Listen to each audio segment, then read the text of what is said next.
எஸ்டியை துரத்தி வந்த நேரம் நானும் அன்று தான் என்னுடைய வாழ்வு இருட்டறையாயினது. பெரும்பான்மையினம் சிறுபான்மையினத்தை தாக்கின ஒரு விஷயம்ன்றே அரசாங்கத்துக்கு நல்லா தெரியும். திகனையில் நடந்த கலவரம் போலீஸ்காரர்கள் கல் எடுத்து கொடுக்குற சந்தர்ப்பங்கள் இருக்குது. சர்வதேச அணுகல் முறை மூலமாக முன்வைக்கப்பட வேண்டும் என்று நான் இங்கு வலியுறுத்தி கூற விரும்புகின்றேன். இந்த கலவரத்தில் ஈடுபட்டவர்கள் இதுவரைக்கும் அவர்கள் கைது செய்யப்படவில்லை.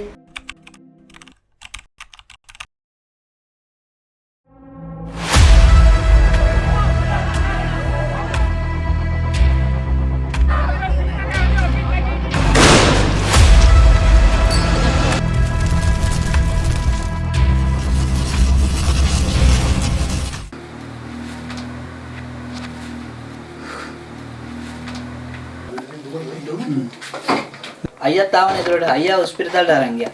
අර කැමරේ ඔක්කොම තියලා මෙතන මේ වෙනකොට තමයි මේ වෙලා තියෙන්නේ. දුකයි අප්පා. குறிப்பாக என்னுடைய சகோதரன் 25 வயதை அடைந்தவர், திருமணம் முடித்திருக்கவும் இல்லை. அதே நேரத்தில் வந்து ஜேஎம்ஓ மீடியாவிலே அவுட்லெல் வெளிப்பிரிவிலே ஜேர்னலிசம் படித்து கொண்டிருந்தார்கள். இது வந்து அவருடைய ஃபோட்டோ தான் இந்த இடத்துல காட்டப்படுகிறது. அவர் அந்நிய மதத்தை சேர்ந்த ஒரு சுவாமி மகான்சையோடு இருக்கக்கூடிய ஒரு ஃபோட்டோ, அவருடைய ஒரு கூட்டாளி. அதே நேரத்தில் இது எங்களுடைய வீடு தீயினால் முழுமையாக எங்களுடைய வீடு எரிந்தது. சகோதரன் இந்த வீட்டுக்குள்ளே இருந்து தான் இறந்தார்கள். எத்தனை பேர் என்று குறிப்பிட முடியாது. அந்த அளவு நான் கணக்கெடுக்கக்கூடிய சந்தர்ப்பம் இருக்கல. வந்தோடனே அடித்தார்கள் சிலருக்கு. எங்களோட பள்ளியில் 2 உலமாக்கள் மௌலவிமார்கள் அடித்தார்கள். அவர் வந்தவுடனே அடித்தார்கள். அவ்வேளையில் தான் நானும் சிக்கொண்டு எனது எஸ்டியை துரத்தி வந்த நேரம் நானும் அன்று தான் என்னுடைய வாழ்வு இருட்டறையாயினது. ஓடி வந்து வேணும் தான் நான் விழுந்தேன். எனது விழுந்த நேரம் எனக்கு என்ன நடந்தது தெரியா. விழுந்தோடனே எழும்ப முடியாமல் போனது.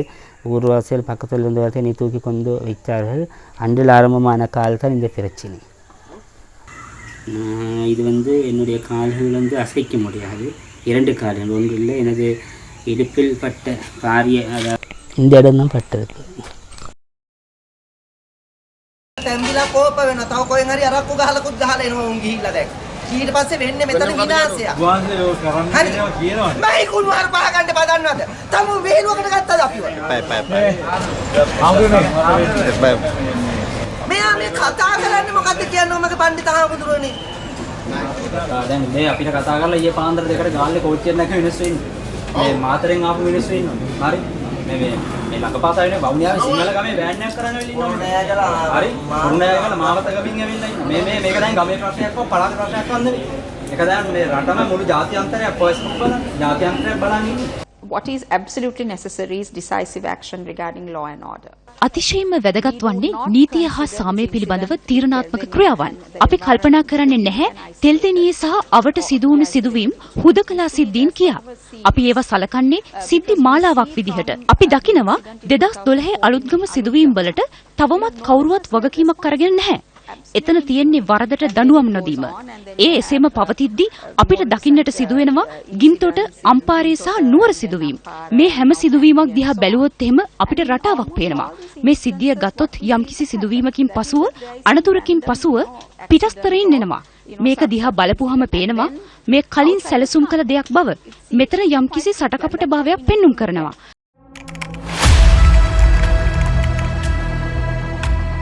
துப்பாக்கிகளும் சீருடைகளும் முஸ்லிம்களை அச்சுறுத்தின.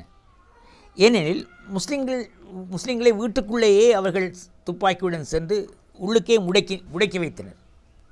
இராணுவத்தினரும் போலீசார் அவர்கள் வெளியில் வீதிக்கிறங்க முடியாது. அவர்கள் தடுப்பரன்களை அமைத்தனர். இந்த வேளையில் தான் சிங்கள சமூகத்தின் சார்பாக வந்த காடைகளும் காவாலிகளும் தங்கள் வீடுகளை தீக்கிரையாக்கி கடைகளை பற்ற வைத்து வீட்டுக்குள் உள்ள பொருட்களை சேதப்படுத்தி தங்களுக்கு முடியுமான அநியாயங்களை செய்து முடித்தனர். ஆகவே பாதுகாப்பரண் அவர்களுக்கல்ல, சட்டத்தையும் ஒழுங்கை நிலைநாட்ட வேண்டிய போலீசாரும் இராணுவமும் பாதுகாப்பை முஸ்லீம்களுக்கு கொடுக்கவில்லை. அவர்கள் செய்கிற அட்டூழியங்களுக்கு பாதுகாப்பு கொடுத்தார்கள்.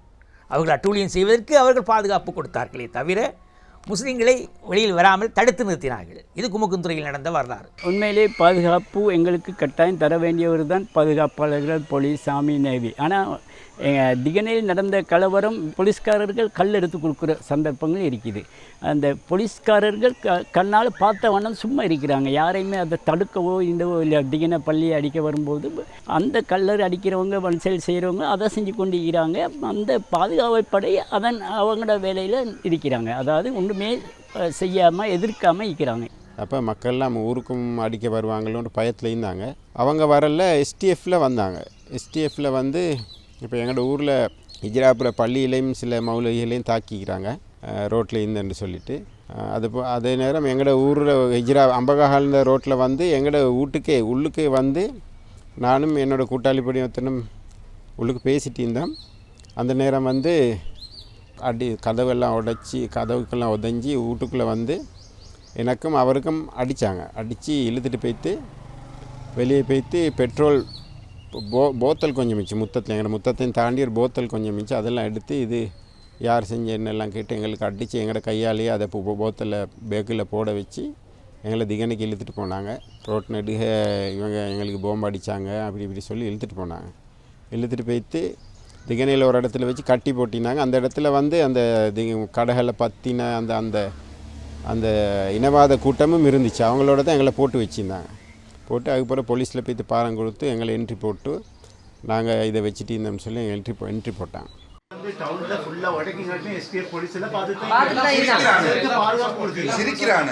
நேற்று ராவு மெதமானூரில் கடை பத்த போல எஸ்டிஎஃப் பக்கத்தில் இருந்தீங்க. எந்த அளவுக்கு பாதுகாப்புன்றது என்ன விஷயம், அதிகாரம் என்ன, அரசாங்கம் என்னன்றது விளங்குது இல்லைங்க. நாங்கள் ஏமாளிகள் மட்டும்தான் எங்களுக்கு இப்போ முடிவாயிருக்கு. ඉදිරිපිට තමයි මේ සියලුම දේවල් සිදු වුණේ. මේක තිබුණා, STF එක තිබුණා, ආර්මි එක තිබුණා, පොලිසිය තිබුණා. මේ ඔක්කොම තියාගෙන තමයි ගැහුවේ. ඒක වහන්න දෙයක් නැහැ. ඔව් මම ඒක වගකීමෙන් කියන්නේ හිතපු ජේෂ්ඨ නියෝජ්‍ය පොලිස්පති කියලා මූලස්ථාන පොලිස් පාලිතක දක්වාම හිතපු සියලුම නිලධාරී කරපු දේ තමයි අපි සියලු භික්ෂුන් වහන්සේලා පළාතේ සියලු භික්ෂුන් වහන්සේලා පොලිසියට කැඳවලා අනිත් වීර සිංහ පොලිසියට කැඳවලා දේශපාලක පාර්ශ්වයට කැඳවලා මේ ගැටුම ඇති කෙරුවේ ඒ පොලිසියේ හිටපු නිලධාරී කියන එක මේ ලෝකයේ ඕන තැනක සාක්ෂි දෙන්න මම සූදානම්.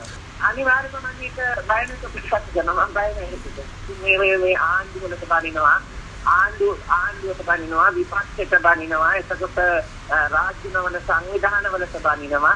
ඉතින් විවිධ එක්කනට ඇඟිලි චෝදනා කරගන්න එහෙම සිද්ධියක් මෙතන නැහැ. පොලිසිය තමයි මේක සම්පූර්ණම මෙහෙवला මේ විදිහට තත්ත්වයක් ඇති කෙරුවේ. පොලිසියෙන් තමයි අමිත් අයියට මේ වෙලාවේ එන්න කියලා කතා කරේ. DIG මහත්තයා තමයි නුවර DIG මහත්තයා තමයි අමිත් වීරසිංහ ඔයා මේ වෙලාවේ පොඩ්ඩක් මෙතන එන්න කියලා මේ ප්‍රශ්නයට පටලවුවේ DIG මහත්තයා කියන එක මම තරේ කියා සිටින්න කැමතියි. ඒ කියන්නේ කවදාද වැඩේ එදා තෙල්දෙණිය සිද්ධිය සම්බන්ධව. ඒ කියන්නේ කාටද DIG මහත්තයා කෝල් කරලා කිව්වේ? අමිත් වීරසිංහ මගේ මහත්තයා. තාත්තා දුරකථන අංකය ඔක්කොම ඇති නේද? ඒකේ දුරකථන. ඔව්. ඒ හැමදේම ඔප්පු කරන්න මම සූදානම්.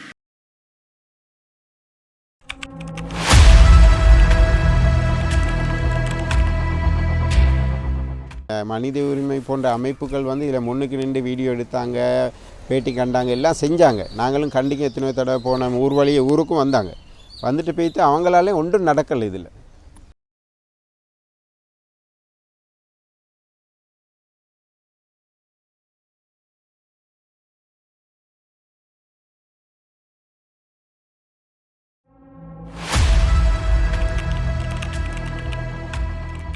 திகனையில் நடந்த இனக்கலவரங்கள் தொடர்பாக விசாரணை தெல்தென்னி நீதிமன்றத்தில் விசாரிக்கப்படும் பொழுது அந்த வழக்குகளை இனக்கலவரம் தொடர்பான வழக்குகளை விசாரித்து வந்த நீதிபதி கூடுதனியைச் சேர்ந்த ஒரு முஸ்லீம் நீதிபதி. ஆனால் அவருடைய நீதி பிழைக்கும் என்ற ஐயப்பாட்டினாலோ என்னவோ பௌத்த துறைமைகளின் முறையீட்டினால் அவர் இடமாற்றம் செய்யப்பட்டார். நீதி சேவை ஆணைக்குழு மூலமாக இடமாற்றம் செய்யப்பட்டு அவர் கண்டி நீதிமன்றத்துக்கு இடமாற்றம் செய்யப்பட்டார். அதன் பின்னர் அதற்கு பதிலாக ஒரு சிங்கள நீதிபதி அங்கு நியமிக்கப்பட்டு விசாரணையை முன்னெடுத்து சென்றார்.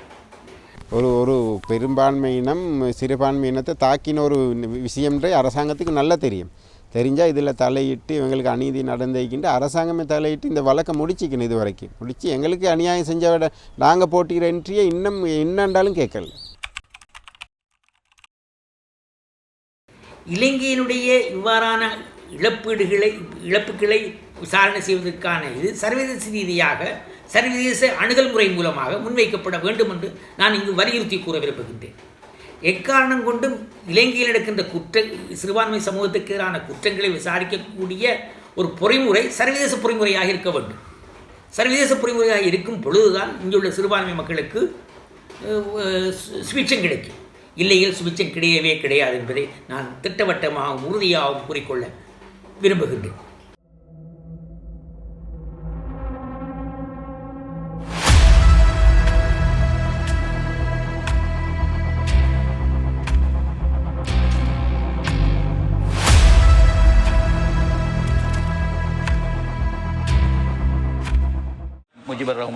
ගරු කතානායකතුමනි දැන් ඔබතුමා දන්නවා මේ රටේ මේ ස්වාධීන කොමිෂන් සභා සියල්ලම ව්‍යවස්ථාදායක සභාවේ යටතේ ඔබතුමාගේ යටතේ නිරීක්ෂණ වන මේ ස්වාධීන කොමිෂන් සභා තිබෙනවා. ඒවට ඔබතුමා ව්‍යවස්ථා සභාවේ සභාපතිවරයා හැටියට ඒකට අවශ්‍ය නිලධාරීන් පත් කරන්නේත් ව්‍යවස්ථා සභාව මගින්. ඒතකොට දැන් මේ මානව හිමිකම් කොමිෂන් සභාව 2018 දී ඇතිවෙච්ච දිගන සිද්ධිය සම්බන්ධව පරීක්ෂණයක් කරා. දැන් අවුරුදු 6ක් වෙනවා ගරු කතානායකතුමනි ඒක වාර්තාව තවම ඉදිරිපත් කරලා නැහැ. එදම ඔබතුමාගේ අවධානය යොමු කරනවා ඒ ගැන සොයා බලයි වාර්තාව ඉදිරිපත් කරන්න.